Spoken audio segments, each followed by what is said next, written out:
Hello, everyone, and welcome to this webinar today. I'm Francis Seeley from the Enfield Climate Action Forum, and this is one of the many webinars we do.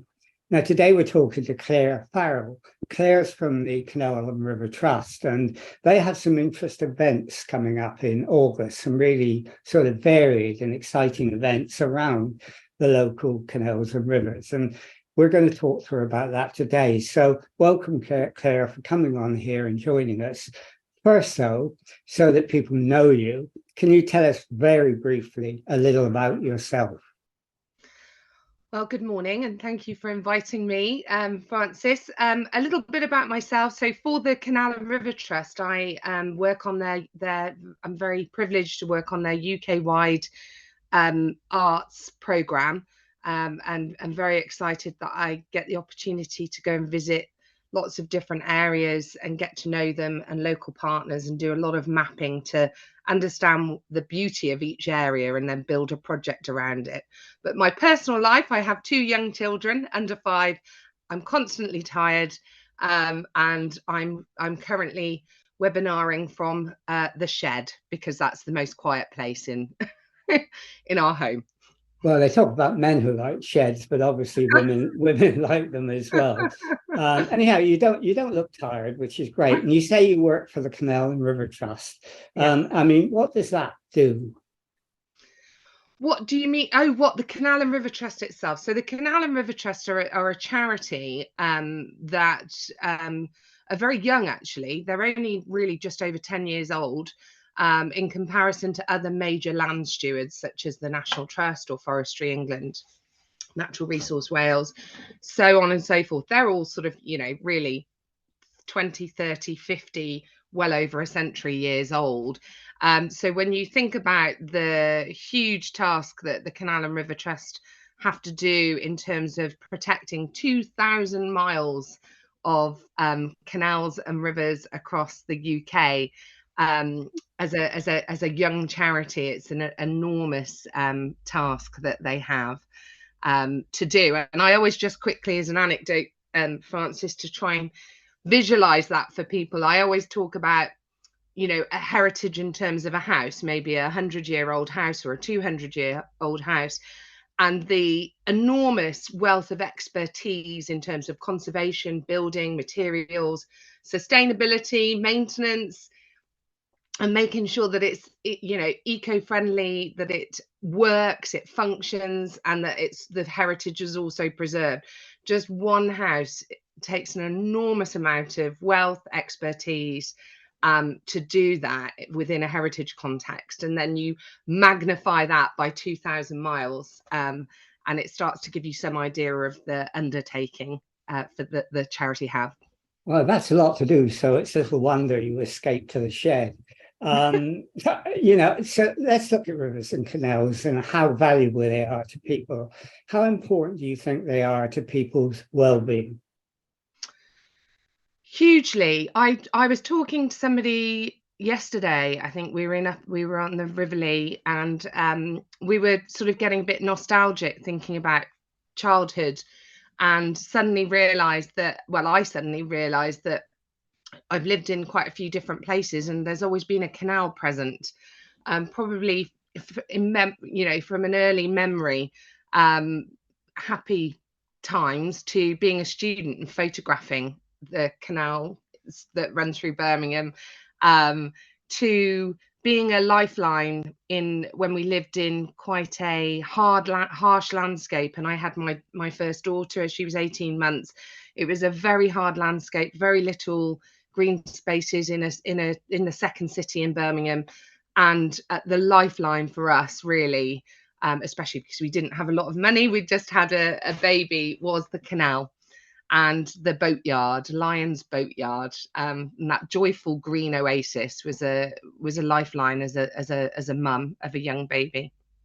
And I mean, I can understand how important they are for well-being. And I mean, lots of people get peace and tranquility when they're there. How important is it as well for climate change? Hugely. I'm very mindful of, when I'm working with artists and developing projects for the Canal and River Trust, the starting point for every single project, apart from looking at the area's individuality and what's going on there, is looking at the past role as a highway for trade for every area, and how the past role of the canal has influenced the physical environment, and then how the physical environment starts to influence the canal.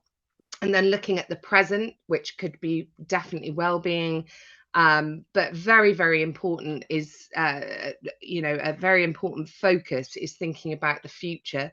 Canals, especially in urban density, are critical, really, especially when we think about the River Lea in such an it runs through an industrially designated area through Edmonton, and in terms of urban cooling, biodiversity, ecology, and being able to sort of cool the city and enable us to breathe, and also enable different species to flourish, which then in turn supports us, our species.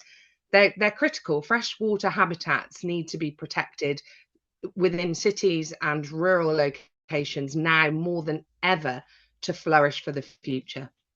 Okay, so you mentioned the River Lea, and that's where you've got these events coming on August the 24th. Before you talk about what they are, why did you choose that area, the River Lea and Pimsbrook? I mean, you live in Birmingham. Why did you choose that area? Well, I don't live in Birmingham anymore, Francis. I live in Wales, actually. That's what happens when you have children. You relocate to your wonderful parents to help you if you're lucky enough to have that help. So why the River Lea? So as I said earlier, I'm looking sort of UK-wide at priority areas for the Canal and River Trust. And this is Upper Edmonton within Enfield is a really key area for cross-sector, not just for the Canal and River Trust. It's got high deprivation, and particularly the stretch of River Lea that we are looking at within this project runs through an industrially designated area. So it's a very hard landscape. You sort of walk from Tottenham Hale to Stonebridge, lovely lock, through the wonderful marshes, and then you hit Chalk Bridge, and that's when the landscape starts to significantly change. It becomes much harder. It's prone to fly tipping, sadly. It's prone to antisocial behaviour, and because the freshwater habitat, the canal, is so important now for communities' well-being, and in the future as a climate asset. That is why we've selected that area, to try and engage the communities that live in and around there, business, residents, and to try and transform and enhance that canal, that river, to support us all. Okay, so you've chosen that area, that location, and you have a series of events coming up on August the 24th. Now, what have you called this sort of festival of events? And briefly, because we'll go through it, what are you planning to do? Well, it's a very, very imaginative title. It's the Big Summer Event, is what we're calling it. Rather than trying to think of lots of clever titles, we thought we would just call it exactly what it is. It's a big summer event, and it's it's part of a project, a sort of a 2-year project that is titled Hinterlands Enfield. And the area that we're working in is, as I've described, not just from Stonebridge Lock to the bus garage, Anthony Way. We will be looking at wider areas, but our epicentre is that particular area. And over a couple of years working with artists and community groups to explore the many important roles of the canal, from environment, nature, to social and cultural spaces and spaces for well-being, we will have a number of events that will be a platform to make the artists and communities' research and activities visible. So the very first event is the big summer event on the 24th of August. And we're going to imminently, through social media and Enfield Dispatch, and hopefully this webinar, invite people to come and take a journey of self and place discovery And through artist interventions and community-led activities, talks, walks, workshops, foraging, boat rides, I've learned yesterday, we will hopefully help people to see the canal in a very different way from that day. And in this project, I mean, who are the partners you're working with, and how did you find those partners? Well, with every project, because of my past sort of 20-year career in sort of working in a very asset mapping way. What I mean by that is my approach to each place is place-based. So in each area, I start to map who is doing what, so that we don't reinvent the wheel.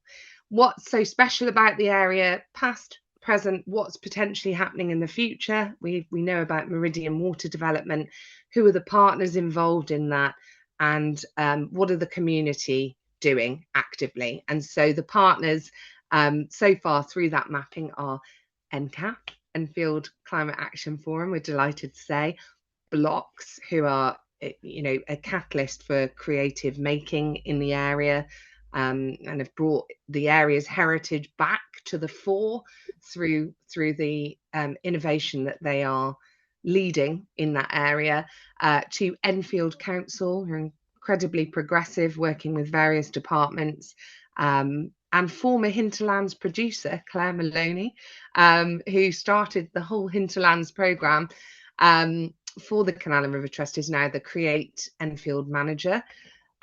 We are working with, we're funded by the Arts Council, very grateful for their funding and support. And we hope that our partnership list will grow as we progress this project. Yeah. And you also have the two artists Hive working with you. What do they do? Well, Artist Hive, I'm very excited to say, are Chantel, one of the co-founders with Mark, is actually, maybe people don't realise this because she's so busy curating, directing, producing, that she's actually an artist herself, and she's a brilliant sound artist, and works with sort of heritage and culture, and she's doing some really exciting research soon with Platinum Academy, I've just learned, and she will be doing something on the 24th of August that will sort of make her research in the area so far visible for members of the public. Well, I know Chantal, she's a sort of force of nature in many respects.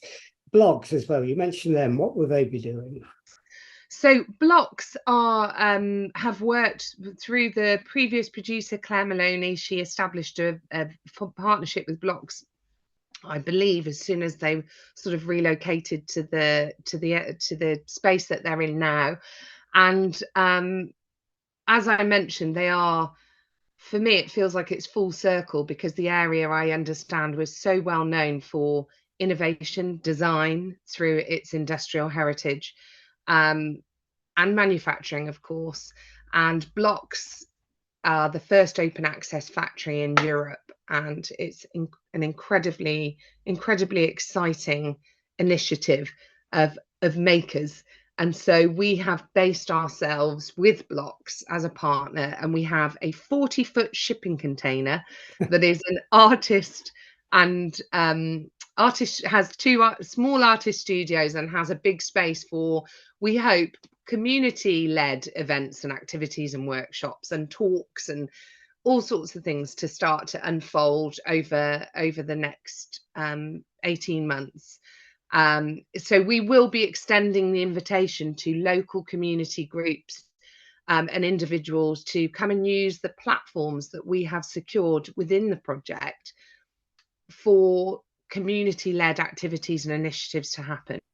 And I mean, you have all that, but you also have a number of walks planned, don't you? And you have theatre as well.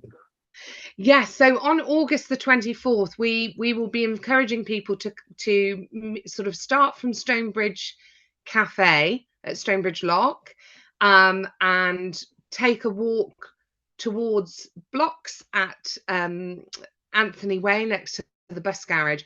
And along the way, people will encounter, well, be able to join in on foraging workshops with an amazing artist. They will be able to encounter performances, and a performance by Facefront local theatre, and also performances by some of the artists. Renin Bilgner, Chantel Purcell isn't doing a performance, but she will have a sound installation and be working with Platinum Academy in some way. We're not sure yet what way, it's a surprise. There will be spoken word, there will be a chalk bridge intervention where people will be able to help create a piece of artwork that will just be there for that day. There will be boat rides, there will be a community litter pick with one of the Canal and River Trust working boats. NCAF will be doing a talk and a guided walk to talk about the blue and green spaces within their Banbury Park vision. And there'll be heritage, ecology, conservation, draw-offs, and a huge barbecue going on at Blocks all day with live music, and magic, literal magic will happen. So there's so much for families to do. Well, we're hoping then, Kath, as you said, to integrate a walk with what you're doing, to do a presentation, and maybe have some poetry as well, and maybe theatre and singing. Some of that is still planning, but we've got some of it already fixed up. But we're also going to talk about in the presentation about the Banbury Reservoir becoming a park, because it's a huge area, and as you said, it's a densely populated area and there is a lack of green space. How important is it to, have that sort of campaign to try and create more green space around the area and around the rivers and canals? It's critical. It's absolutely critical. I feel very privileged living now in South Wales. I lived in Birmingham for most of my life, and I'm a big fan of the second city, and I've always worked in London as well. I'm a huge fan of London. But Birmingham, honestly, the where I lived for a long time, I had parks next to me, and it was wonderful. My quality of life was super. I had these parks, we had fun, we met to have picnics, we had lovely walks, we walked amongst the trees. Especially I didn't have a car at the time. It was amazing. I used the canals always, as I'd said. Then I had to move because of gentrification of an area, and I had to move to a cheaper house in a much harder landscape, which made me incredibly sad, not just for me, but for everyone that lived there, because nobody should have to live in a hard concrete landscape without green spaces with easy access. It completely impacts how you feel about yourself, let alone from an emotional perspective, let alone your health. And I could talk about that for a long time, but that I had to move because I could not be in that environment with my children. And the quality of life I have now with all the green spaces around me makes me a far happier, healthy person. So more green spaces and more blue spaces in cities, please. Well, we'll be having a community hub on September the 28th to take that forward, which I guess is within your 2-year plans for the area, which is great to have. As we're doing it, we also want to capture, if we can, some video stories of what the canals and rivers mean to people. And I think Artist Hive wants to do some audio stories as well. How important is storytelling to get the message over? It's the only way, because people need to. Stories are evocative. Even if you can't relate to them, storytelling is so important because it's evocative, and you're able to help people to visualize in a way that they perhaps might not do if they're through either their own experience or just when it's removed, reading a newspaper. You're far removed. It's got to be experiential, and so storytelling is critical to try and get people to understand what that space has been through past, how it's evolved into the place it is now, through communities and through culture and through heritage. And then storytelling to really make you start to think, what are the possibilities of the future? and to hopefully try and encourage people to then have a vested interest and think, well, a lot of this is about permission, and storytelling helps people to understand that you have got permission to act. You can make something happen yourself.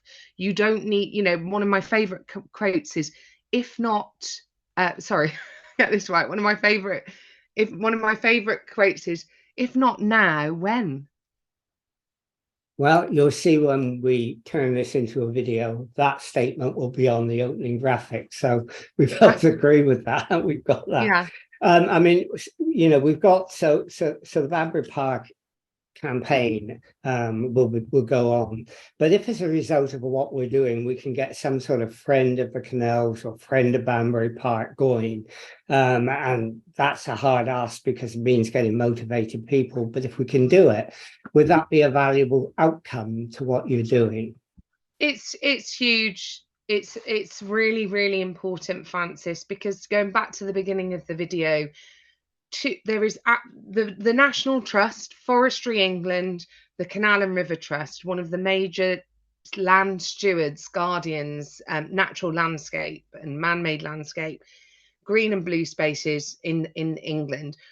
They are such huge geographical areas. There is absolutely no way that we can individually, each land steward, look after and protect and preserve, and not just protect and preserve, but preserve to flourish these in critical lateral green and blue spaces. We can't do it alone. Volunteers are absolutely essential to help us to make sure that these spaces are as that have maximum biodiversity, maximum impact for the climate emergency in the future, maximum impact for people's well-being right now, because it's not just about the future, it's about now and the future. So yes, the answer is yes, we really do need that. The arts programme is one of many programmes that we utilise as vehicles to get to know people in the area, to hopefully invite people for the first time often to use the canals and understand how valuable they are to their well-being. And then areas that we've discussed today, like the River Lea, need more care. They need more greening. They need to be part of your Banbury Park reservoir vision, and it needs to flourish and be green and have incredible biodiversity that a particular stretch doesn't have right now.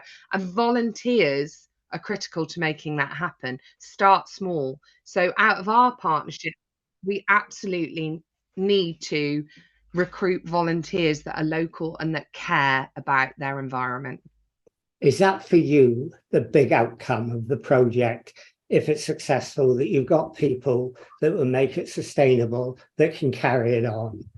Yes, yeah. There's what I hope is that we begin to transform that area that desperately needs it, and to increase its biodiversity through greening, through, starting by, hopefully encouraging volunteers to do regular litter picks, because we are doing it constantly, of course, but as I said, we can't, there's absolutely no way, like every other huge charity that relies on volunteers. We desperately need volunteers to help us, and then we can start thinking about increasing its biodiversity through that kind of support, and then we can start thinking about transforming the visual landscape through hopefully art and maybe nature trails. I know it's hard to imagine that stretch right now, but you absolutely, through volunteers and community-led care, the whole August the 24th, hopefully getting families down. We really want to get some families to start using the canals. We could create nature trails and outdoor play, and obviously we've always got to think about the maintenance and the feasibility, but through partnerships we can do that. If we start to put a vision in place, we can then start to, through our partnerships, think about how can we then begin to maintain that through community chests perhaps, or there should be if there isn't already, and you may tell me there is one, but there should be a climate action community chest to support in every area, to put percent for biodiversity, percent for nature play, percent for well-being, you know. Okay, so those are the things you're looking at Yeah. going forward, and they're really important. We've sort of come to the end of the time to do the webinar now. So can I finally ask you, I mean, if people wanted to find out what's happening, they wanted to go to the events on the 24th, I mean, where would they find out? Who would they go to? Where would they make contact? So we are just finalising the project. I had a very exciting visit with lots of meetings yesterday to look at and talk to everybody that's involved in the project. So by next week, so that is so sort of by the 1st of August, that's a good milestone. That's when Enfield Dispatch newspaper will start to be circulated, and it will have information in there, and we will be directing people to search, if you're on Facebook, Hinterlands London on Facebook, and find us there, or the Canal and River Trust website, which again, it's just searching for Canal and River Trust Hinterlands, and you'll find our dedicated page. On there, by the 1st of August, will be a programme for the whole day between 10 a.m. and 8 p.m. at night, and all of the wonderful people that are going to be there, and all of the incredible activities that are all free, that are geared up for a wonderful family community day. Okay, so we can start promoting it fairly soon, certainly by the beginning of August, which is great. Okay, well, thank you, Claire. I mean, it sounds like a really exciting series of events and a very, very worthwhile initiative. And, you know, if we can get as many people involved in it as possible, that will be great. And we're really pleased to be a part of it. So thank you for telling us about it. Thank you for telling us about what you're doing. Thank you for telling us about what your hopes are for the future. And I hope, you know, they come to fruition. So thank you, Claire. And we'll end this interview now.